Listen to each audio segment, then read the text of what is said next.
김수민의 뉴스 밑장. 김수민이 선정한 6일 지방선거 주목해야 할 후보들 20명. 반갑습니다. 김수민입니다. 지방선거 앞두고 굉장히 마음이 착잡합니다.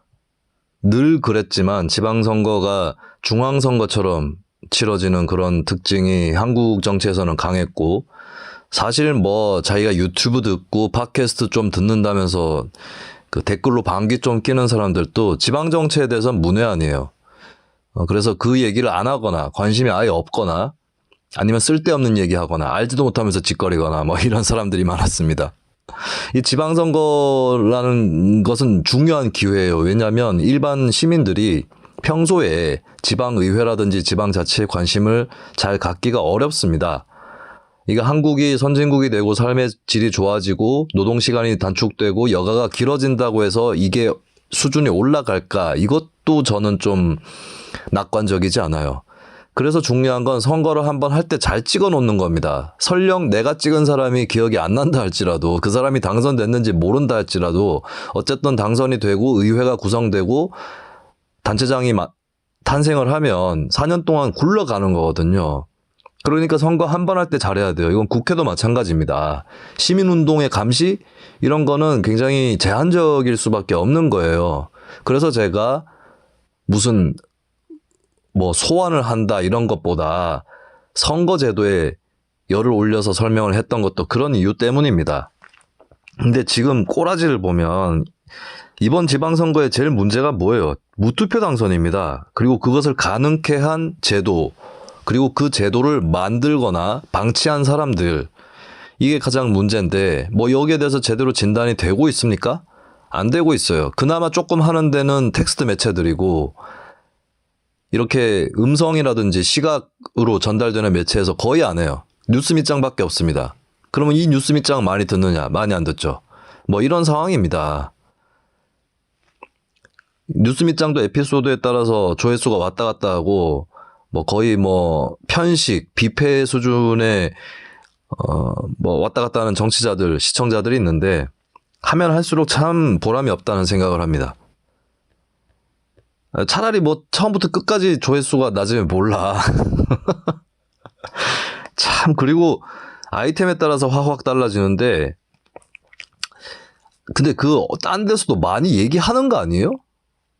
검색하면 기사도 많이 나오고, 그런 아이템은 조회수가 올라가고, 그렇지 않은 건 내려가고, 그렇습니다. 그리고 지역 방송이면, 지역 아이템이면 이 지역은 나랑 상관없으니까 안 들어야지? 그런 사람들이 있는데, 당신 지역에도 비슷한 일이 있습니다. 그 남의 지역 일 들어가지고 손해볼 건 없어요. 다 참고할 수 있는 부분이고, 그런 의미에서 제가 전국적으로 이번 지방선거 후보들을 선정을 좀 해봤습니다. 엄청나게 많은 후보들이 지금 거리에서 선거운동하고 절치부심, 노심초사하고 있을 것 같은데 제가 일일이 들여다볼 힘은 안 되기 때문에 20명, 이 후보들 20명은 좀 눈여겨봐 주시라 하는 사람들을 선정을 했습니다. 이것도 제가 볼 수 있는 만큼 다 보고 이 후보는 추천할 수 있다라고 생각하는 사람들을 다 모아놓은 건 아니고요. 추리고 한 겁니다. 그래서 20명 선정을 했고 오늘 얘기를 좀 나눠보도록 하겠습니다. 여기에 포함되지 못한 분들께 그분들 중에서 훌륭하게 활동을 해오셨고 앞으로 훌륭하게 활동을 하실 수 있는 분에게는 죄송하다는 말씀을 드리겠습니다. 이 20명이 전부가 아니다. 훌륭한 정치인의 정부는 아니다라는 것을 다시 한번 말씀을 드리고요. 나름의 기준을 가지고 20명까지만 일단 선발을 한 것에 불과하다라고 하는 것입니다. 그래서 여러분들이 만약에 저를 신뢰하시고 혹은 이 내용을 신뢰하신다면 근데 우리 동네라든지 내 투표용지에는 여기 20명 후보가 없는데요? 라고 하시는 분은 거기에 가까운 후보를 찾아보시면 될 것 같습니다. 그리고 여러분들한테 당부드리고 싶은 말은 이건 특히 기초의원이라든지 지방의원 선거에서 유념해야 할 부분인데 어떤 정당을 지지한다고 해서 그 정당 후보를 무조건 찍는 거는 피해야 됩니다. 국회의원 선거는 모르겠어요. 근데 지방의원 선거는 피해야 됩니다. 왜냐하면 같은 당 사람이라도 차이가 크게 납니다. 민주당이든 국민의힘이든 간에 어떤 의원은 좋은 의원이 있고 어떤 의원은 형편없는 의원이 있어요. 이거 봐야 됩니다. 그러면 어떤 분은 나는 지방자치를 진보적인 정책으로 하는 걸 원하니까 그러면 국민의힘보다는 민주당 찍으면 되겠지라고 생각할 수 있는데 민주당의 어떤 후보보다 국민의힘의 어떤 후보가 더 진보적인 경우도 있습니다. 그렇기 때문에 어떤 당만 보고 딱 이어서 찍는 것보다는 그래도 공약이라든지 또 그 후보의 살아온 이력이라든지 앞으로의 가능성이라든지 이런 것들을 조금 차분하게 들여다보셨으면 하는 그런 바람입니다. 자, 일단 시작을 하면서 선정을 해보는데요. 경북 대구 지역에서 6명 선정했습니다. 6명, 왜 6명이냐? 제가 배구 선수 출신이잖아요. 어릴 때. 배구 6인조잖아요. 네, 억지를 쓰고 있네요. 자, 이 6명 가운데 이미 5명에 대해서는 언급을 했습니다. 지난 방송에서도 보면 경북 도의원 후보 무소속 울진 지역의 장시원 후보, 네, 울진이죠. 그리고 안동시의원 후보고 지역구는 정상, 정하, 수상, 수화를 포함한 강남동, 임하면, 남선면의 녹색당 소속의 허순규 후보, 그리고 구미시의원 후보로 나왔습니다. 봉곡, 남통, 수점, 선기, 부곡을 포함한 선주 원남동 지역구로 한 민주당 어상훈 후보. 이 3명의 스토리는 하나의 에피소드로 이미 올라간 적이 있고요. 2022 유망주 뭐 이런 제목이 달린 에피소드에 올라갔었죠. 그리고 지난 편에 대구의 풀뿌리 정치인이라고 제가 지목을 해서 2명을 모셨습니다. 대구 동구 의원 선거에 나온 진보당 황순규 후보, 지역구는 혁신동 안심동이고요. 대구 수성 구의원 후보로 나온 김성년 후보, 정의당 소속이고 고산 1, 2, 3동이 지역구입니다. 여기는 4선 도전이죠. 그리고 한 명 빠뜨린 분이 있어서 한 명 더 추가합니다. 경북 도의원으로 나오신 분인데 경산 지역에 서부 일동이라고 해야 되나요? 네, 남부 남천 남산 지역 이쪽인데 여긴 2명이 나왔어요. 후보가 국민의힘 후보하고 1대1 대결을 펼치는 정의당의 엄정혜 후보입니다. 엄정혜 후보는 정의당 소속인데 이제 경북도의원 출마를 하기 전에 경산시의원을 2010년, 2014년, 2018년 3선을 했어요.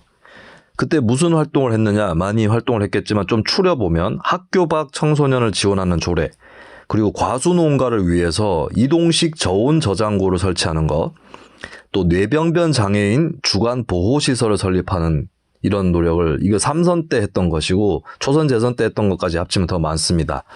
자, 국민의힘 후보와 1대1 대결에서 몇 %쯤 나올지 여러분들 지켜보시면 될 것 같습니다. 자, 이렇게 한 무리 대구 경북 지역에 6명 선정을 했고요. 이분들만 뛰어난 정치인이고 잘 됐으면 하는 정치인이라는 뜻은 아닙니다. 여러분들이 또 더 살펴보시면 될 것 같습니다. 그리고 제가 2번째 그룹으로는 지역 정당에 가까운 노력을 하는 그런 사람들 후보를 좀 조명을 해봤습니다.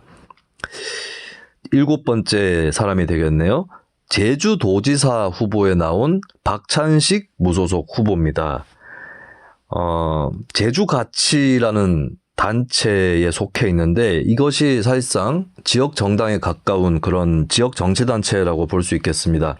박찬식 후보는 서울이라든지 제주도 밖에 타지 생활도 많이 했었는데 타지에 있으면서도 뭐 제주도의 4.3 유족들이라든지 이쪽과 연대하는 활동들을 해왔던 그런 시민운동가입니다.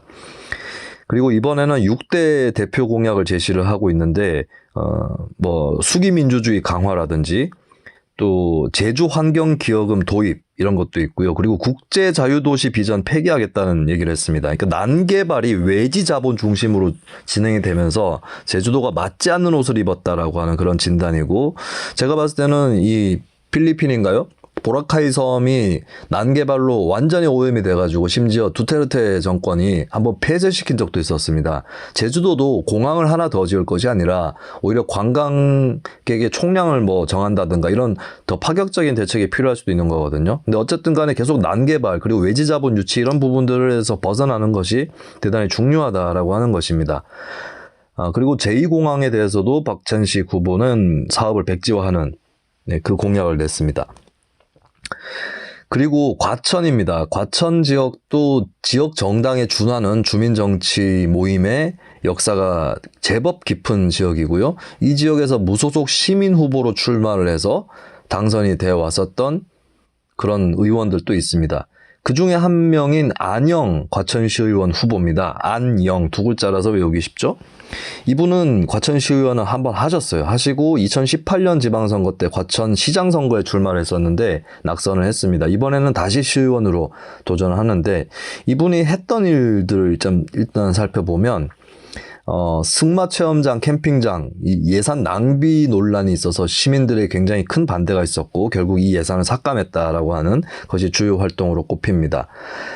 그리고 오피스텔 촌의 과밀화를 방지하기 위해서 용적률 400% 이하로 하도록 하는 조례를 대표 발의를 해서 이 조례가 이제 개정안일 겁니다, 이게. 그리고 LH라든지 시공사의 과도한 초과 이익의 문제점을 지적하는 집행부 견제 감시 활동을 해왔고요. 이 부분은 대장동 의혹이 또 생각나는 그런 부분입니다. 또 지식정보타운의 공공택지의 분양가가 너무 높다는 문제점을 지적하는 이런 활동을 해왔습니다. 과천 지역은 무소속으로 나와서 수도권에서 아무리 3인 선거구라도 당선되고 이런 것이 쉽지 않거든요. 근데 그게 가능하다는 걸 보여준 지역이었습니다. 이번에도 그러한 이변 아닌 이변이죠. 왜냐하면 이 지역에서는 그게 원래 가능했었으니까 보여줄 수 있을지 과천시의회 의원 안영 후보를 통해서 한번 지켜볼 수 있을 것 같습니다. 그리고 청주 지역으로 가보겠습니다. 충북 청주 페미니스트 연대 에서 후보를 냈습니다. 이 연대는 이제 청주에 있었던 시민사회에서의 성폭력 사건을 계기로 만들어졌다라고 하는데요. 지난해 11월에 회원 60명 정도로 꾸려졌다라고 합니다. 지금은 몇 명인지 모르겠지만 60명이라고 했을 때 유의미한 것은 60명 정도면은 이 서명 모으면 이 사람들이 기초 선거구 단위에 살고 있으면 예를 들어서 후보를 낼 수 있는, 무소속 후보를 낼 수 있는 그런 규모인 것이죠. 여기서 당초에는 7명 정도의 후보가 여기저기 7개 선거구에서 예비 후보로 나섰는데 7명이 다 나서기는 어렵습니다. 저도 지역정치연대 활동을 해봤는데 처음에는 후보 2명 냈고요. 지역구에. 나중에는 4년 지났는데도 3명 정도 내는 수준이었습니다. 7명이 다 출마할 정도의 막강한 집단을 좀 찾기는 어려울 것 같고 근데 결국에는 3명은 출마를 했습니다. 청주 흥덕 아 선거구에 무소속 현슬기 후보, 청주 흥덕 차 선거구의 무소속 김현정 후보, 청주 서원 마 선거구의 노동당 소속의 유진영 후보입니다. 노동당 1명, 무소속 2명인데 지역사회 차원에서는 같은 당처럼 움직이는 그런 관계가 될 것 같고요. 이미 해왔던 활동들은 여성, 장애인, 이주민, 성소수자, 청소년, 노동자의 권익을 보호하는 활동을 해왔었던 건데 공약들도 그 연장에서 특히 페미니즘 공약들이 있습니다. 뭐 디지털 성범죄 예방 및 피해 지원 조례 제정이라든지 공공장소에서의 성형 다이어트 과대 광고를 금지하는 조례 이런 것들 공약을 했고 이게 공공 광고에 관련된 조례는 이거 해외에서도 사례가 많이 있습니다. 또 지자체에 성평등국을 설치하겠다 이런 공약도 있습니다. 네, 청주에 출마한 시의원 후보들 현슬기, 김현정 두 무소속 후보와 유진영 노동당 후보 주목해 주시기 바라겠습니다. 그리고 교육감 후보를 제가 한 명을 선정을 했습니다. 이번 교육감 선거 굉장히 좀 암담합니다. 나오는 얘기가 3글자밖에 없어요. 심하게 얘기해서 뭐냐 단일화. 뭐 보수 후보니 진보 후보니 하면서 보수 단일화니 진보 단일화니 이러고 있어요. 서울 지역 같은 경우는 뭐 진보 후보 단일화도 안 됐고 보수 후보 단일화도 안 됐죠. 뭐 그런 상황인데 비수도권 쪽에서는 1대1 구도가 많이 펼쳐지고 있는 그런 모습입니다. 근데 좀 뭐랄까 교육을 좀 바꿔야 된다라고 하는 것인데 거기에 걸맞는 뭔가 시대 정신을 담은 구호라든지 정책 이런 것들이 큼지막한 게 안 보여요. 그러니까 공약들은 이것저것 많이 있겠죠. 근데 쫙 이렇게 밀고 나가는 것들이 안 보이는 그런 상황입니다. 유권자들도 누가 진보야, 누가 보수야, 그리고 어떤 후보가 파란색 옷을 입고 있냐, 어떤 후보가 빨간색 옷을 입고 있냐, 이런 거에 함몰되는 선거가 되어버렸다는 거. 네, 교육감 선거 자체에 대한 회의론이나 무용론 나오는 것 좀 어쩔 수 없는 것 같고, 앞으로 또 여러 가지 대책들이나 해법이 논의되겠지만, 이번 선거는 예전에는 막 교육감 선거하면 뭐 무상급식이라든지 뭐 그런 내용이 있었잖아요. 근데 이번에는 좀 유권자들의 마음을 울리고 가슴을 울리고 귀를 쫑긋 세울 만한 그런 선거는 못 되고 있는 것 같습니다. 그리고 진보 교육감들이 많이 당선이 됐었죠. 2018년에도 됐었고 그 전에도 여러 당선이 됐는데 반성해야 될 부분들이 있습니다. 교육이 정말 좋게 바뀌었다라는 그런 인식을 심어주지 못한 것도 있고, 그리고 몇몇은 불명예스럽게 또 교육감을 수행하는 그런 사례도 있었죠. 그래서 진보라고 했더니 보수랑 뭐 그렇게 다르냐, 이런 비아냥이 또 나올 수도 있는 그런 상황이 돼버린 것 같습니다. 그 가운데서 한 명을 선정하라고 했을 때는 울산 지역의 노키 교육감 후보를 선정을 해봅니다. 일단 노 교육감이 그동안 했던 일 초선이었죠. 그리고 과거에 국회의원 선거나 울산 동구청장 선거에 출마를 했던 걸로 기억이 나는데, 동구청장이었나요? 광역시장이었나요? 근데 계속 떨어졌어요.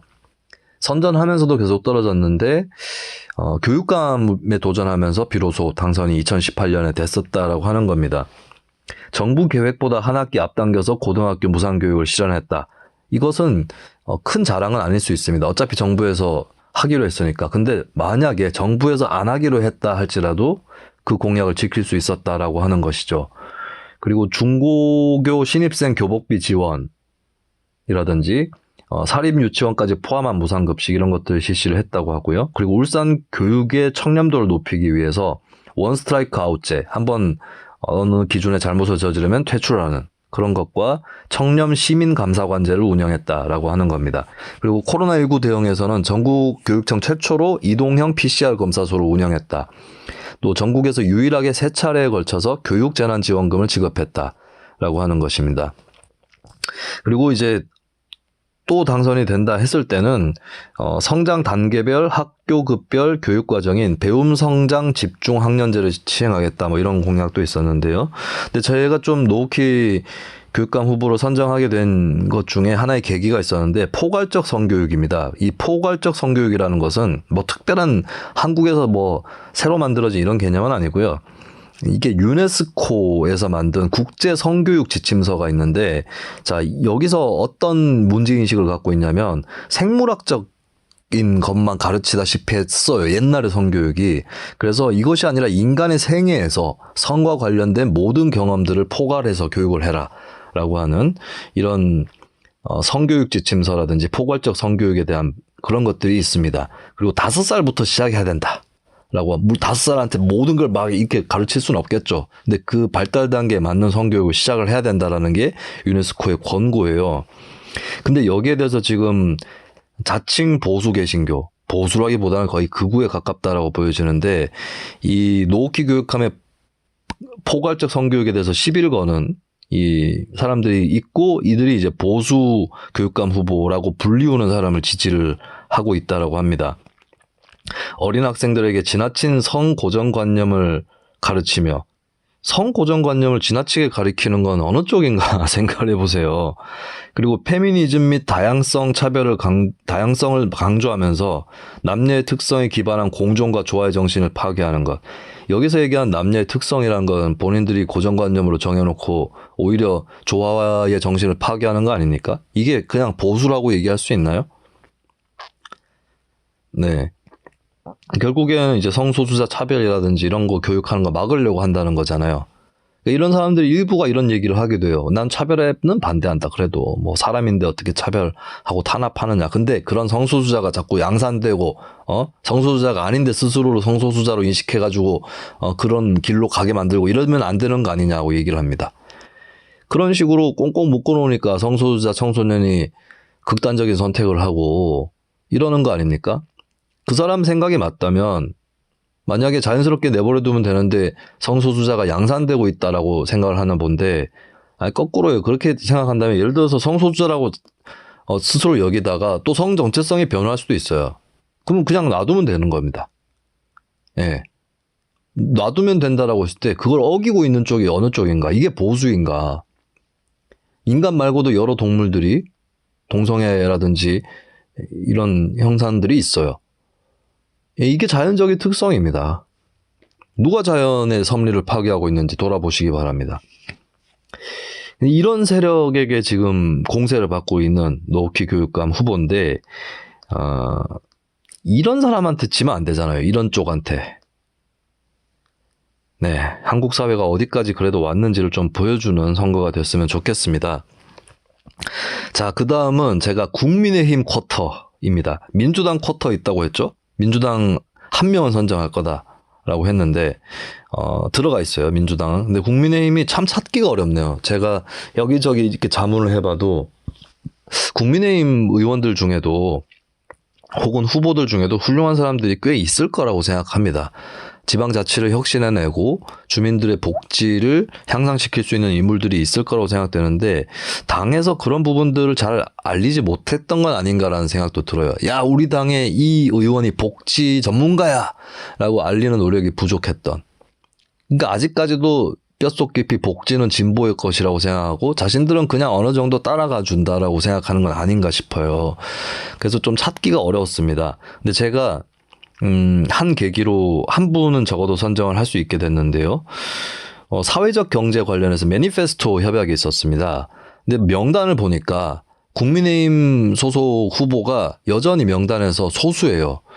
아직까지 국민의힘이 아직도 무슨 사회적 경제 하면은 사회주의 경제인 줄 알고 있나? 그리고 혹시 뭐 사회적 기업 이런 걸 통해 가지고 좌빨들의 어떤 터전을 육성하고 뭐 이렇게 생각하나? 아니, 하고 싶으면 우파도 해도 되고 이거는 상관이 없어요. 그리고 소위 보수 우파 쪽이 구청장을 했던, 그리고 지금도 하고 있는 대구 동구라든가 이쪽에 사회적 기업 잘 되는 분야가 있습니다. 그리고 사회적 기업이나 협동조합 이런 걸로 시장 경제를 다 덮으려고 하는 건 아니지 않습니까? 예, 시장과 사회는 분리되는 게 아닙니다. 자유시장 경제라는 건 없습니다. 그런 거는 시장 자체가 규제의 결과이기도 해요. 예, 그래서 사회적 경제 육성 잘하는 곳은 시장 경제도 잘 굴립니다. 이게 연관되어 있는 겁니다. 그런데 그리고 이 협약에, 매니페스토 협약에 국민의힘 쪽의 정치인들도 몇 명 있는데 그 중에 하나가 경북도지사 후보로 나온 재선을 노리는 이철우 도지사 후보예요. 예, 이철우 도지사 후보도 여기 협약에 참여를 했습니다. 그리고 뭐 서울 지역 같은 경우는 정태근 성북구청장 후보라든지 협약에 참여를 했습니다. 근데 아직까지도 국민의힘 쪽 참여가 좀 부진한 이유는 이 문제에 대해서 관심 자체가 낮다라고 볼 수 있겠죠. 근데 제가 좀 눈에 띄었던 게 국민의힘 소속 기초의원 후보 중에 유일하게 이 협약 사회적 경제 매니페스토에 참가한 후보가 있었습니다. 정성훈 후보, 양산시의회 의원 후보입니다. 동네가 물금범어 이 동네인데요. 제가 궁금해가지고 좀 찾아보니까 블로그로 운영을 하고 있더라고요. 그리고 특이한 것은 이 정성훈 후보가 처음에는 무소속으로 출마했다는 겁니다. 근데 무소속으로 출마하기 전에는 또 부산 지역에서 대학교를 그쪽에서 다녔던 것 같습니다. 윤석열 후보를 지지하는 활동을 해왔는데 처음에 도전은 무소속으로 시작을 했다는 겁니다. 그리고 거대 양당 체제에 문제가 있다 이런 인식들이 드러나 있어요. 근데 국민의힘이 정성훈 후보에 대해서 스카우트를 한 것 같습니다. 왜냐하면 1-가번을 받았어요. 입당을 해서. 근데 무소속으로 활동하다가 야, 나 더 이상 하기 어렵다라고 하면서 입당을 했는데 1-가번이 나와. 이런 경우는 있기가 참 어렵거든요. 그렇다면 국민의힘 쪽에서 어느 정도 선제적으로 영입을 하려고 했던 게 아닌가 그런 생각이 듭니다.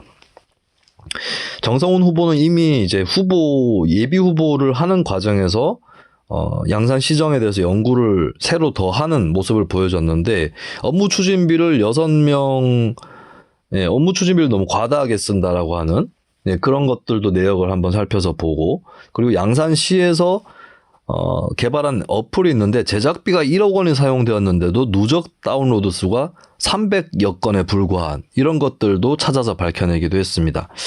이분에 대해서 제가 잘 알지 못하고 또 앞으로 어떤 의원이 될지 모르겠지만 좀 젊은 나이 20대 후보인데 이미 이제 시에 대해서 정보 공개 청구라든지 이런 걸 하면서 파악을 해나가면서 활동을 하고 있다라고 하는 것이고, 일단 주목해볼 만한 후보인 것 같습니다. 정성훈 양산시의회 의원 후보를 추가로 선정합니다. 국민의힘 소속의 쿼터. 예. 자, 그리고 이어서 진보정당인데 진보정당 소속 후보로서 앞으로 좋은 의원이 되는 수준을 넘어서서 차세대 진보정당의 지도자, 당 차원의 지도자가 될 수 있는, 그리고 현재 진보정당의 굉장히 부진한 현실을 봤을 때 되어야 할 만한 그런 인물들을 또 선정을 했습니다. 사실 그 정의당에 대해서 저는 제가 방송에서 밝혔죠. 제가 비례대표는 지지정당이 없을 겁니다. 지금 원내 정당들 특히 다 실망을 제가 했고, 그래서 어느 당을 밀어줄 생각이 없어요. 비례대표에서는. 근데 현실적으로 진보정당 소속 후보가 청렴하고 혁신적인 건 사실입니다. 안 그런 사람도 있겠죠. 그리고 의원 되고 나서 문제 일으킨 사람도 없진 않았습니다. 근데 대부분 보면 진보정당 소속 의원들이 좋은 활동들을 했던 건 사실이에요. 그런 의미에서 제가 정의당의 여러 후보들을 소개시키지 않는 결과로 이어진 것 같습니다. 왜냐하면 다 이렇게 소개할 수는 없고 제가 20명으로 잘랐기 때문에. 근데 제가 이 두 분 불러드리겠습니다. 두 분을 특별히 소개하는 이유는 이분들이 좋은 지역 일꾼일 뿐만 아니라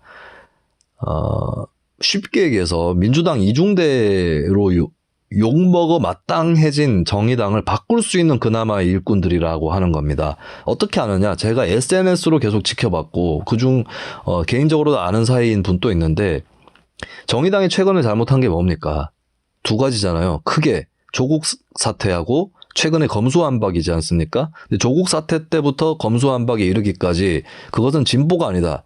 민주당하고 여기서 손잡는 건 진보가 아니다라고 명확하게 일관되게 얘기해왔던 일꾼들이 있습니다. 한두 명이 아니에요. 한두 명이 아닌데 그중에서 지방선거에 출마한 분들이 있고, 이렇게 국한을 해도 한두 명은 아닙니다만 계속해서 일관되게 주장해왔던, 당내에서 아마 눈총도 받았을 것 같은데 그런 의미에서 그런 보람이 있어야죠. 제가 특별히 선정을 했습니다. 관악구의회 의원 선거에 나온 이기중 후보, 그리고 동작구의회 의원 선거에 나온 이호영 후보입니다. 두 분 중에 한 분은 현역이죠. 이기중 의원입니다. 이기중 의원은 삼수를 했어요. 2010년 지방선거 때 제가 출마했었던 그 선거에 출마를 하셨는데 아깝게 떨어졌었고, 2014년 지방선거에도 출마해서 아깝게 떨어졌었어요. 그리고 나서 2018년에 삼수 끝에 당선이 됩니다. 이렇게 당선된 분들은 어렵게 당선됐기 때문에 오히려 쉽게 안 떨어질 수 있어요. 왜냐하면 그 2010년부터만 잡아도 8년을 활동해가지고 당선이 됐잖아요. 예. 그렇다면 그 8년 동안 쌓여있는 고정적인 조직이 굉장히 탄탄할 수 있습니다. 그래서 재선 가능성에 대해서 각별히 기대가 되는 후보가 이기중 관악구 의회 의원 후보입니다. 이기중 후보는 이호영 후보는 일단 의원은 아니었었기 때문에 뭐 활동, 의정 활동 내용을 소개하기는 어려울 것 같고요. 근데 뭐 공약이나 이런 내용들은 진보정당 후보들 앞서서 여러 차례 소개를 해드렸던 분들하고 크게 차이는 없습니다. 이기중 후보도 마찬가지일 텐데, 근데 그러면 이미 4년 동안 어떤 활동을 했는지 굉장히 많은 활동을 하신 것 같은데 몇 가지만 추려가지고 말씀을 드리겠습니다. 수의계약 문제를 잡아냈습니다. 보은 용역. 네, 측근에게 몰아주는 거, 이런 것들을 지적을 했고요.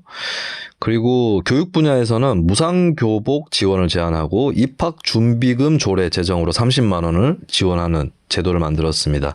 그리고 안전 문제도 신경을 많이 썼네요. 삼성초등학교 앞에 등교 시간에 차량 통행을 제한하고 삼성산 아파트에 스쿨버스 어린이 승강장을 설치했다. 세심한 배려가 느껴지는 부분입니다. 그리고 프리랜서 지원 조례도 만들었네요. 애초에는 민간 부문까지 좀 해보고 싶었는데 집행부하고 토의를 한 끝에 좀 이게 사실 조례를 만들어도 집행부가 이거 하기 어려운데요라고 해버리면 좀 힘든 부분이 있어요. 그래서 일단은 좀 타협을 해서 공공부문에 프리랜서부터 적용 대상으로 하는, 그래서 실태조사도 하고 재난 시에 지원도 하는 이런 내용을 담았다고 합니다. 그리고 100리터 쓰레기 봉투 폐지 조례를 만들었습니다. 이게 무슨 의미가 있느냐? 청소 노동자를 위한 배려예요. 100리터 쓰레기 봉투가 나오면 거기다가 이것저것 계속 담겠죠. 그리고 100리터면은 평소에 이렇게 봉투 버리는 거 귀찮으니까 계속 담아두고 있다 100리터 한꺼번에 버립니다. 무겁죠. 네, 청소 노동자분들은 사실 쓸고 닦고 이게 주요 업무죠. 예, 그렇기 때문에 뭐 이렇게 평소에 좀 여성이고 나이 드신 분들 또 채용을 많이 해왔었는데 100리터 쓰레기 봉투 이거 들다가 굉장히 힘겨워집니다. 그리고 사건도 있었죠. 마침 그 관악구에 있는 서울대학교에서 있었던 사건 아닙니까? 굉장히 힘들어하시던 청소 노동자분의 참 네, 돌아가신 그런 사건이 있었는데 100리터짜리 봉투를 폐지하는 그런 조례를 이기중 의원이 만들기도 했습니다. 또 뭐 장애인 편의시설 설치 지원 조례를 개정을 해서 경사로 설치 예산을 지원하고 모니터링까지 제도화를 하는 그런 성과도 올렸고요. 그리고 이거 역사 문제인데 미당 서정주 시인에 대해서 구청에서 그 자택 집에 지원을 하는 것을 중단하는 요구를 또 하기도 했습니다. 시비도 철거를 해라 이런 요구를 했는데 이게 요구라고 적힌 걸로 봐서는 되지는 않았나 봐요. 이런 노력들을 했고 뭐 상도 좀 받으신 걸로 알고 있어요. 여기저기서 우수한 의원으로 선정이 되고 또 중앙정치 차원에서도 발언을 아끼지 않아 왔었기 때문에 SNS를 통해서 이미 접하신 분들도 이기중 의원에 대해서 있을 것 같습니다. 이기중 의원과 이호영 후보 지역 일꾼으로서 안착하는 것 외에도 지금 최근 들어서서 진보정당의 원칙적인 길을 올곧게 가고 있지 못하는 정의당을 혁신하는 그런 일꾼이 되어주시면 고맙겠습니다. 그리고 정의당을 하다 보니까 좀 많이 선정하게 됐네요. 왜냐하면 다음 부문은 소백산맥 너머 부문입니다. 제가 막 즉석에서 이름을 짓고 있어요. 호남 지역 쪽에 주목할 만한 후보들을 좀 꼽아보려고 했는데 특정 지역으로 좀 국한해서지만 그 지역에 나온 후보들 좀 조명을 해보겠습니다. 이 부분은 그 오마이뉴스 시민 기자인 김동규 씨, 이분이 이제 신천지 문제를 파헤친 것으로도 유명하신 분이죠. 광주 분이신데 이분이 이제 호남에는 또 민주당 지역 독점이 있는 지역 아닙니까? 그 지역의 문제도 파헤칠 겸 이렇게 소수파 후보들을 조명하는 기사를 올리셨어요. 그 기사를 제가 참고했습니다. 김동규 선생님께는 뭐 이 방송 안 들으시는 분 같긴 한데, 예, 사실 뉴스미장에도 한번 모셔볼 만한 분이죠. 선거 끝나면 한번 호남 지역 게스트들을 모셔볼 생각이 있거든요. 예, 그때 혹 가능하다면 김동규 이분이 시민운동가입니다. 김동규 운동가나 아니면은 전에도 한번 언급했었던 국민의힘 쪽으로 활동하고 있는 천하람 변호사 나 하여튼 좀 뵙고 얘기를 하는 기회가 있었으면 좋겠습니다. 자, 전남 영암 지역입니다. 영암군 지역에 3명의 정의당 후보가 나왔습니다. 전 뭐 여기서 정의당이라는 것을 강조하기보다는 민주당 독점 정치에 맞서온 후보들이면서 진보 혁신 성향이다 라고 하는 것들인데요. 이 후보들을 보면 일단은 이미 실적이 있는 후보가 있습니다. 정의당의 이보람이 영암 군수 후보입니다. 이름 4글자입니다. 이보람이 후보고 이분은 2006년, 2010년 이미 영암 군의회 의원에서 재선을 했었습니다. 그리고 2014년에 전남 도의원 후보로 나갔는데 낙선을 했어요. 그리고 2018년에 재수 끝에 당선이 되었습니다. 그래서 무슨 일을 하였느냐? 근데 이분이 어떻게 당선됐느냐 했을 때는 이 중공업 회사가 있죠. 영암에. 여기 이제 노동자들이 좀 기반이 됐다라고 볼 수 있는데, 근데 이 기반만으로 이렇게 지역에서 한 명 뽑는 전남 도의원까지 되는 건 어렵습니다. 그렇다면 거기서 추가되는 열심히 하는 활동들이 있었다고 하는 것이고, 전남 도의원 하면서 했던 중요 활동은 전남 농어민 공익수당을 연 60만 원씩 지급하게 됐다라고 하는 것이고, 그리고 아침 무상급식 이 정책이 눈길이 가더라고요. 아침 일찍 밭에 나갔다가 이제 바로 빨리 돌아와가지고 밥하는 농민분들이 많았다라고 하는 건데, 그래서 그 삼호읍이라는 지역에 있는 초등학교에서 아침 무상급식을 실시를 했다고 합니다. 그러니까 학생들이, 그러니까 아침 일찍 부모가 밭에 나갔다가 또 집에 가가지고 밥 준비해주고 뭐 아침 준비해주고 이런 게 아니라 그냥 학생들이 아침에 가면 돼요, 학교로. 그래서 간편식으로 했다고 합니다. 그러니까 아침 뭐 이렇게 안 먹는 사람들이 또 꽤 있으니까 간편식으로 했는데 학생들 반응이 굉장히 좋았고, 밥 때문에 학교 지각 안 하고 빨리 가는 학생들도 있었다고 합니다. 코로나19 때문에 이렇게 등교를 안 하게 되고 이런 적이 있었잖아요. 그러면서 현재는 중단이 됐는데 영암 군수가 되면은 다시 추진을 해볼 생각이다라고 합니다. 그리고 이보람이 후보는 전남 도의원 하면서 전남이 좀 그 농민이 많은 지역이긴 한데 지역의 노동자들을 좀 배려하는 게 약했다. 그래서 정남 노동자 권리 보호 조례를 만들고 전남 노동권익센터를 설립하도록 했다라고 합니다. 저도 이하고 거의 같은 내용의 조례를 만들어 본 입장에서 또 공감이 가는 그런 활동이었고요.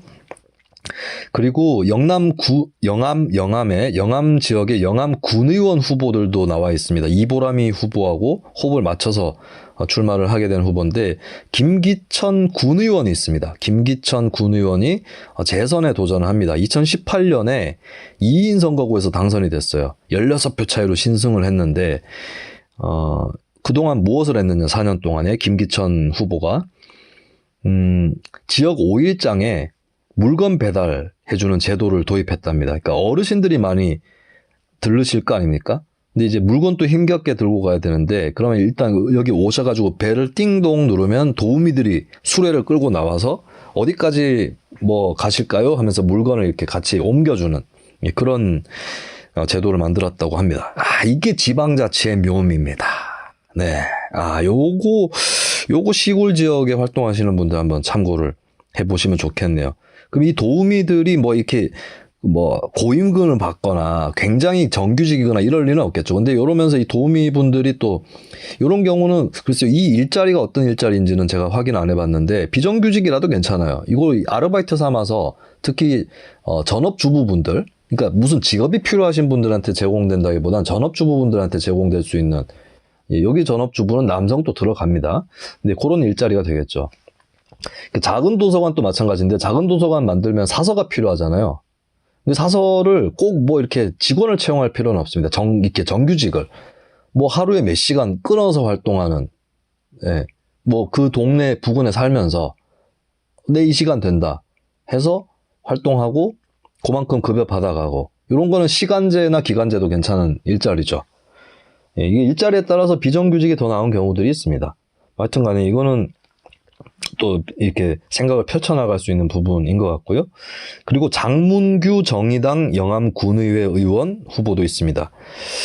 이분은 뭐 다른 후보들도 같은 지역의 정의당 후보들이 공동으로 낸 공약인 것 같은데, 자영업자 비정규직 노동자를 위한 상병수당 제도를 도입을 하고 싶다. 자영업자나 비정규직들은 좀 유급 병가 이런 것들을 쓰기가 어렵죠. 이런 지원을 또 해보고 싶다고 하시고요. 그리고 영암군에 제2청사를 만들고 싶다고 합니다. 영암이 면적이 꽤 넓은데, 근데 군청하고 삼호읍하고 왕복 1시간 넘게 소요가 되나 봐요.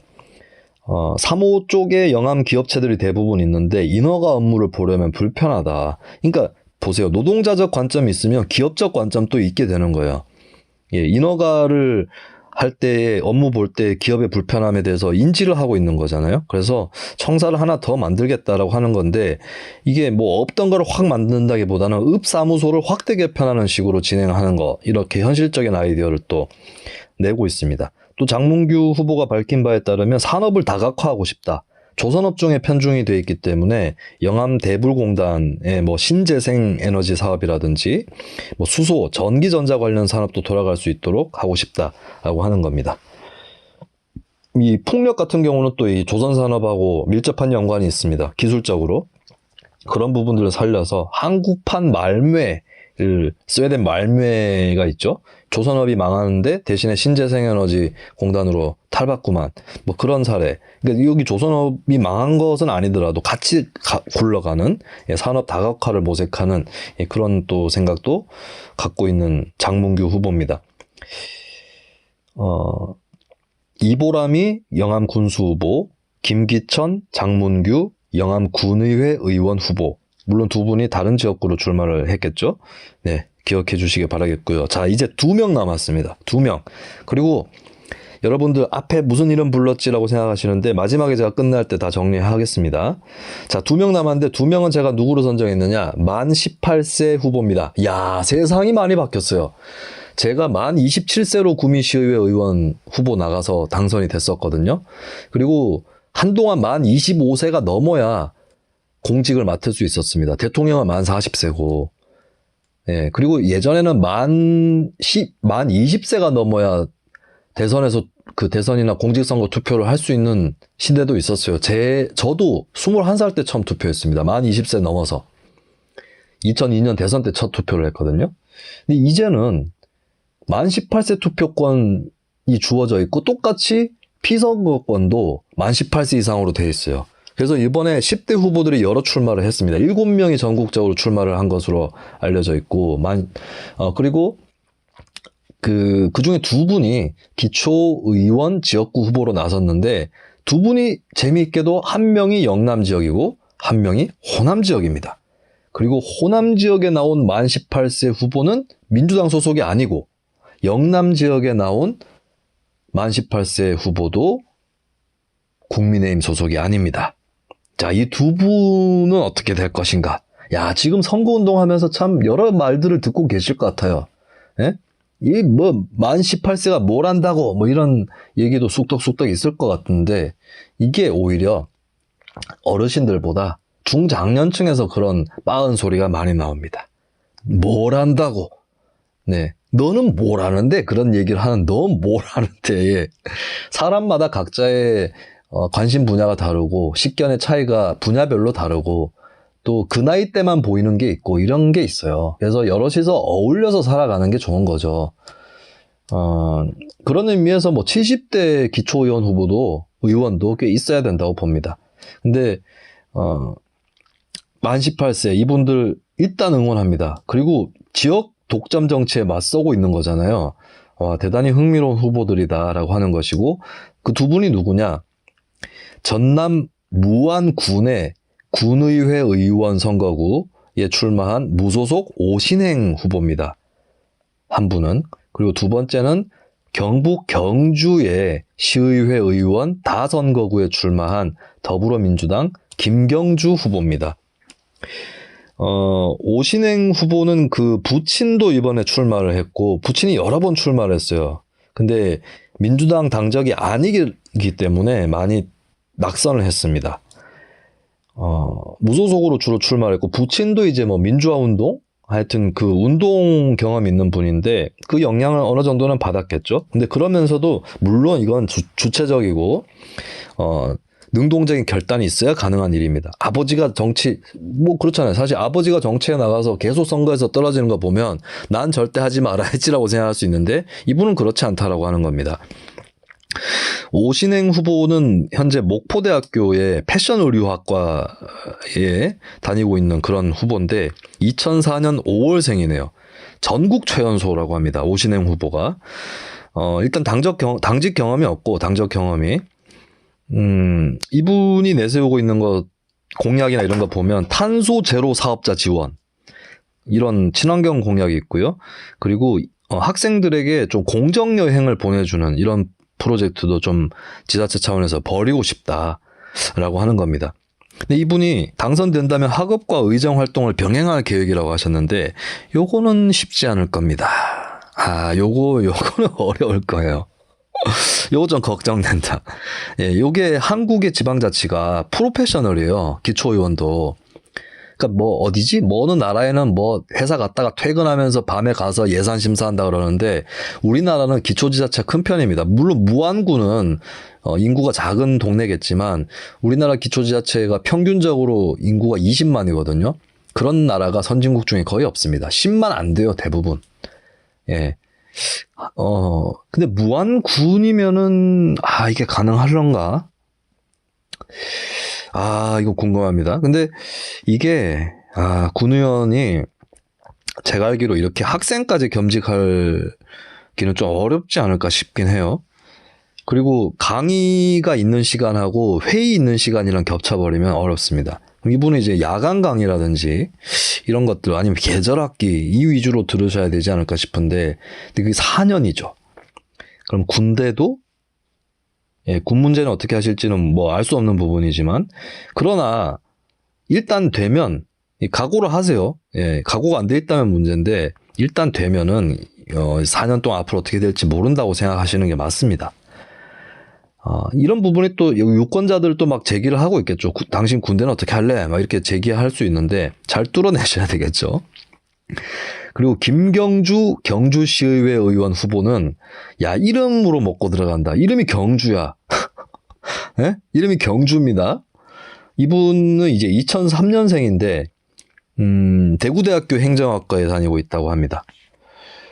이분은 초등학교 5학년 때 세월호 참사를 접하면서 처음 정치에 관심을 두게 됐고 중학생 때부터 민주당 예비당원으로 활동을 했다고 합니다. 그리고 공약은 동천동 노후 건물을 어린이 실내 놀이터로 재활용하겠다. 주민 수건 사업비를 주민 공청회로 집행하겠다. 요거는 이분이 지방자치에 대해서 이미 사전 지식이 많은 분이네요. 주민 수건 사업비라고 해서 이 동네별로 용차가 잡혀 있지 않은 사업비가 있습니다. 요거를 뭐 어떤 동네는 뭐 한 7천만 원 수준이고 어떤 데는 1억 원 좀 넘고 한데, 요게 지방의원들이 자기 쌈짓돈처럼 써왔던 거예요.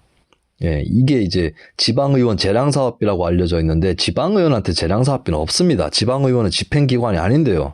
이거는 동장이 주로 이렇게 결정을 하는데, 근데 그 과정에서 주민공청회를 통해서 집행을 하겠다라고 하는 것입니다. 이건 뭐 주민참여예산제하고 연결될 수 있을 것 같고요. 근데 이 주민수건사업비라는 걸 알고 있는 것을 봤을 때는 이제 지방자치를 알고 있다. 저 같은 경우도 29이나 나이를 먹고 출마를 했을 때도 재량사업비라는 게 있다는 것을 시의원 될 때쯤에 알았어요. 네. 그래서 저도 이거를 제 혼자 독단으로 집행을 하도록 한 적이 없습니다. 이거는 항상 주민들의 의견을 수렴해라라고 제가 동사무소 쪽에 얘기를 했고, 막판에 이제 좀 여러 개 놓고 논의를 할 때는 제가 다른 의원들하고 같이 참여를 하기도 했었는데요. 근데 이거는 제가 중요시했던 것은 적어도 주민들한테 제가 얘기를 했습니다. 그 재량사업비라는 건 없다. 존재하지 않는 것이다. 그 얘기를 했었어요. 이거는 의원이 집행기관이 함부로 집행기관 또 아닌 의원이 결정할 수 없는 문제라고. 근데 물론 필요하다고 말씀 주시는 거는 제가 전달은 해드렸죠. 그리고 어떤 거는 이 수건사업비가 아니라 정식으로 아예 용처를 정해놓은 예산으로 편성해야 되는 경우가 있습니다. 예산 규모가 많아질수록. 이런 부분들을 또 이제 알고 있다라고 하는 것이 김경주 후보이네요. 자, 그러면 다시 한번 20명 다 불러드리도록 하겠습니다.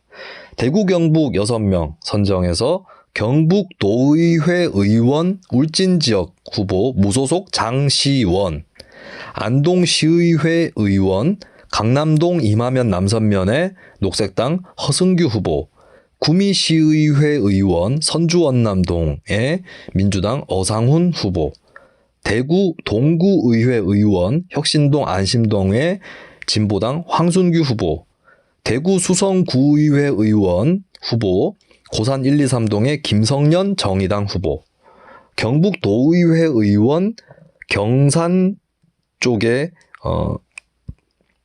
남부 남천 남산이 들어가 있는 지역구입니다. 이거 내가 또 메모를 잘못해놨어. 정의당 엄정혜 후보, 그리고 지역당 관련한 흐름으로서 주목해볼 만한 후보들 제주도지사 무소속 박찬식 후보, 과천시의회 의원 선거의 안영 무소속 후보, 청주 페미니스트 연대가 배출한 청주시의회 의원 선거 후보 각기 다른 지역에 출마한 후보들입니다. 무소속 현슬기, 무소속 김현정, 노동당 유진영 후보, 그리고 울산 교육감 선거에 출마한 노옥희 후보, 경남 양산시 의회 의원 선거에 출마한 묽은 범어 지역이네요. 국민의힘 정성훈 후보, 관악구의회 의원 선거에 출마한 정의당 이기중 후보와 현 의원이죠. 그리고 동작구의회 의원 선거에 출마한 이호영 정의당 후보 두 분은 지역 일꾼이면서도 진보정당을 혁신해 나갈 수 있는 정치인으로 선정합니다. 그리고 영암군 지역에 출마한 정의당 이보람이 군수 후보 겸 전직 전남도의회 의원,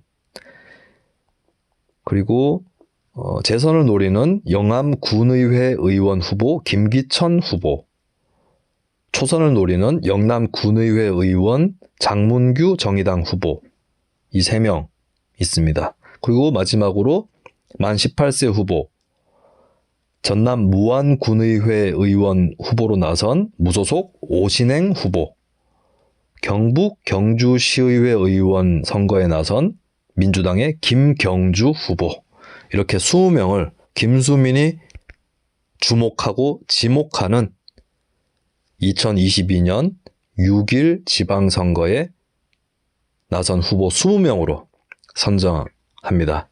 여러분들의 선거 건승과 좋은 결과, 또 향후의 활동을 기대합니다. 그리고 오늘 선정되지 못한 후보들, 어쩌면 오늘 선정된 후보들보다 더 훌륭할 수 있는 후보분들께는 빠뜨려서 죄송하다 하는 말씀을 드립니다. 여러분들도 모두 건승 기원하겠고요.